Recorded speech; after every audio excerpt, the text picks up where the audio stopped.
Koreng boleh ni. Daripada pagi dia duk makan, mari makan tepi sungai. Sekali dia tutup si AOS dah molek pulak 3 hari boleh. Pulak dia tutup bercuti. Kebetulan Cik biar ada kerja di luar nak minta stiker dengan majlis daerah lah. Hei, sebelum siapa tanam merah, siapa dah lah keren dengan macam. Lepas tu kat letih kita minum kopi lah dulu. Lepas pada minum kopi kita pergi pulak pasir mah si AOS. Alah kena naik tika. Ya Allah, habislah cair lemuk-lemuk Cik Bi hari ni. Majlis daerah pasir mah ni muka dia pindah. Nak ayatnya masuk banjir ke air papoh. Lah tingginya air. Kita ni nak masuk musim dia pula ni. Pak duduk semata tu kembar telefon lah. Dia kata hari ni birthday sign dia. Kat patut Cik bertanya kau kakak tak say kau beli keknya hantar. Ibu boleh hantar je semata. Oh dia pun kata boleh ibu hantar lah. Belilah makanan-makanan.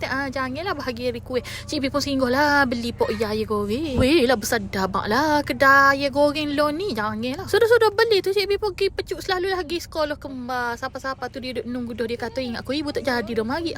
Tak dahi dia tak jadi mari. Kita siap beli kek siap beli air tu ni. Haifah pulaknya pakai tudung warna pink. Oh jangan. Pink ah? Orange.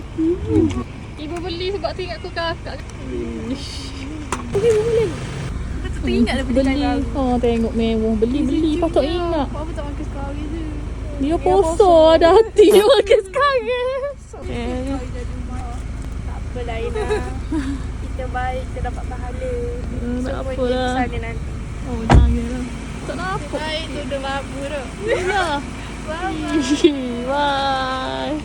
Oh bahagialah hidup.